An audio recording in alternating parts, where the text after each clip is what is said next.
It's no secret that development is happening every single day in Vancouver, Washington, but it might be getting out of hand.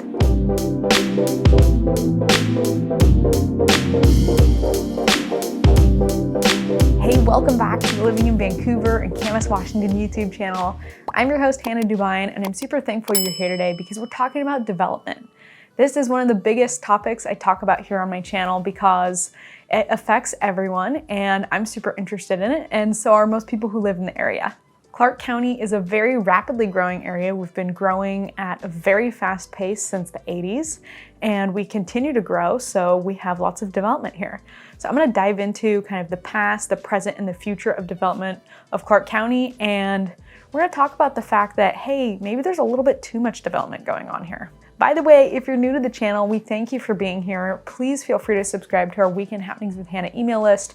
We send you awesome emails that are super relevant, fun events that are happening, new videos, etc. And we love when you subscribe to the channel too. So the kind of development I want to talk about today is not only just housing, but also general community development, retail, industrial, things changing from undeveloped land to developed land. Let's start with a basic understanding that there are a ton of people who want to move here, and we have an undersupply of housing. We do not have enough homes, technically, for the people that already live here, and we have thousands of people that want to move here every single year.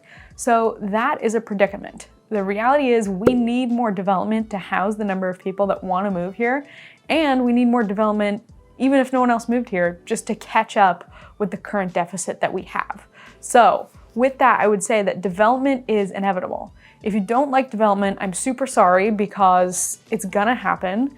And they say that if you're not changing, you're not growing. And if you're not growing, you're dying. So no one really wants to live in an area where values are going down and there's economic contraction. And on the flip side, that means we're gonna have economic growth. We're gonna expand, we're gonna develop, we're gonna change.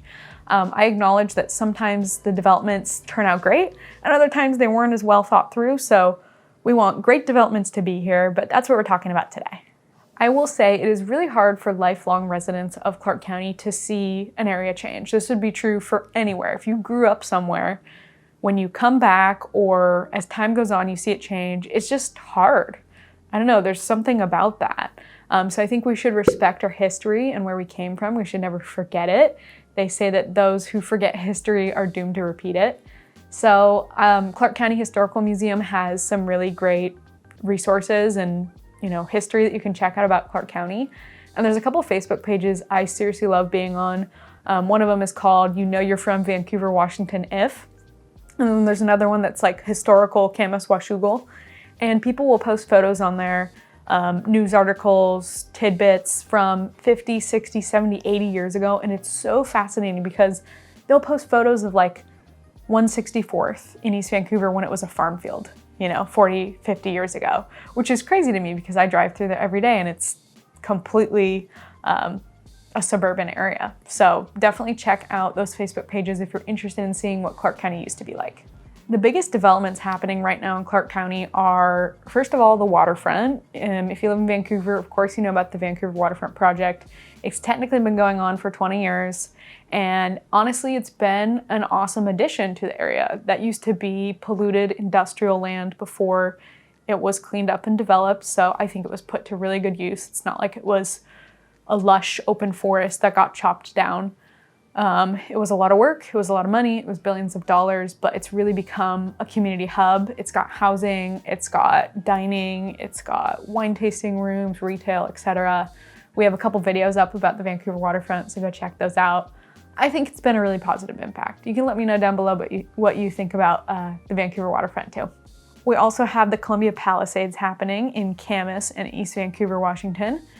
That used to be an old quarry, so once again, nostalgic for those who grew up here, absolutely. The 192nd 14 exit used to not be there, 20, 25 years ago. And it's there and it's highly trafficked these days. And that's gonna become kind of the next big spot in Camas and East Vancouver. But it was a quarry before, so it wasn't really used. And it's gonna become everything from offices to residential, retail, etc. As hard as it is to see that change as well, I think that the demand is there for that area in Camas, and it's gonna be greatly loved. It's gonna be like a waterfront, but for the east side. And as an east sider myself, I'm excited for that. The feedback I've heard mostly on this project has been positive, so that's great. We also have videos up about Columbia Palisades, so go check those out. Another really big project we have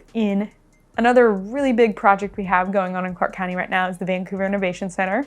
We also have videos up about the Vancouver Innovation Center. We've got actually interview with the developer. So if you're interested in hearing directly from the developer and his vision, go check out that video. I'm personally really excited about the Vic. It's in Fisher's Landing. People love Fisher's Landing. It has literally been this vacant-ish, kind of abandoned campus for the last 10 or 12 years as HP moved out. And I think that land could go to better use. So they're putting some housing there. They're doing light industrial. That's the majority of that development. They will be doing retail, community spaces, parks, walking trails. It's gonna be really awesome. Again, hard to see it change. If you were here in the 90s or the early 2000s, you remember when it was the HP campus and lots of people used to work there. But I think they're putting good use to that because for the last decades, it's kind of just been sitting there.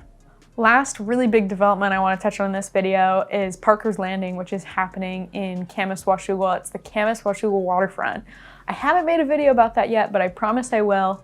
It is further behind, in my opinion, than the other developments that I mentioned. And it's a little bit more east, so you'd really kind of be an East County person to go frequent that. But again, they're revamping the area. They're making it nice. They already have some apartment complexes built down there. They've got some walking trails built out. They've built out parks over the last few years, and people really enjoy that space. I go down there a lot of years at 4th of July, and we watch the fireworks. They do a fireworks show, and it's a great community gathering, so I think it's positive. I have a development report from Clark County that I want to share with you guys. We'll link it below in the comments, but on that report, it says that we are processing about 270 to 300 new home permits per quarter. And so if we stretch that out over a year, okay, we're pushing through about 1,200 new homes in Clark County per year. And we have right now about 5,000 home sales per year. Okay, new construction, like residential new construction, is about 25% of the sales here in Clark County. So if you are someone who says, there's too many homes being built here, too much change is happening, that's 25% of our inventory, and we already don't have enough inventory. If we were to just take that away and go down by 25%, we would be even more of a deficit, and home prices would go up even more because there would be less supply. So I only expect that new home supply to increase over the years as the urban growth boundary hopefully expands.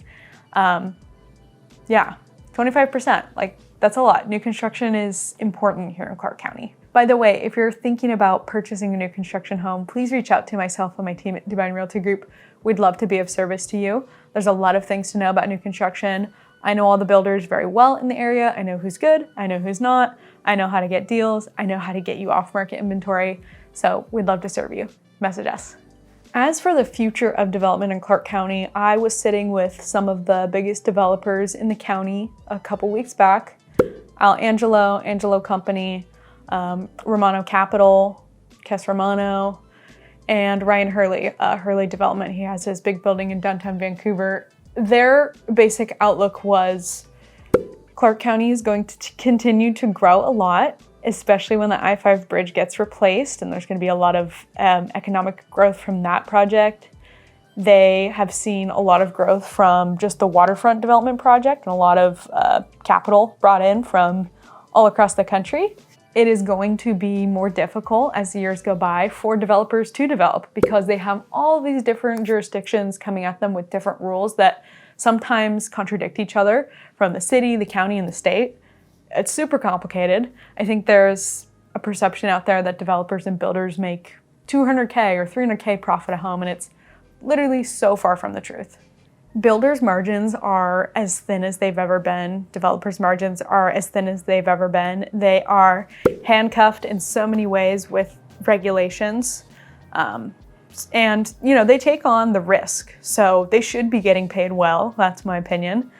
But they're not running home with hundreds and hundreds of thousands of dollars on each individual sale. What we will see going forward, and this was echoed from all three of the developers, is more dense housing projects, because that's what the state wants to see. It's interesting because my clients overwhelmingly don't want to live in dense housing projects. They don't come to me saying, oh, Hannah, I want a condo, I want a townhouse. Do I serve condo and townhouse clients? Absolutely I do. And we have condo and townhouse listings. But majority still want that American dream, the single family home where you have a yard for your dog and you have space from the neighbors, but that is going to become less and less of a reality every single year as the state pushes new laws and regulations that say, hey, you should be building more dense housing. Here's some incentives for apartments, incentives for condos, etc. It's tough because we already have a lot of apartments here. We really don't need more rental inventory. We need more for sale inventory. And when it comes to for sale inventory that's denser, our options right now are townhouses. Condos are an option, but there's very few new condo buildings built in Washington because the laws make it so that it's easy to sue the developers, and for no good reason. So developers tend to steer away from those until Washington fixes those laws. We're not going to see a lot of condos. We're seeing more of the middle housing cottage type housing products, which is kind of a new one, not super popular right now, but we'll see how it pans out. Overall, we have a lot of great development happening here in Clark County. I'm for most of it. I know there are some projects that won't turn out perfect, but like I said, if we're not living in a growing area, we're living in a shrinking area. And I want to live somewhere that's on the cutting edge, somewhere that is evolving, changing for the better always. Let me know down below in the comments what you think about the development happening here in Vancouver, Camas, and Clark County. We'd love to hear from you. And if you're thinking about selling or buying a home in Clark County, Washington, myself and my team at Dubyne Realty Group, we'd love to serve you. Send us an email, text us, DM us on Instagram at @HannahDubyne, and we can't wait to see you again soon. Bye.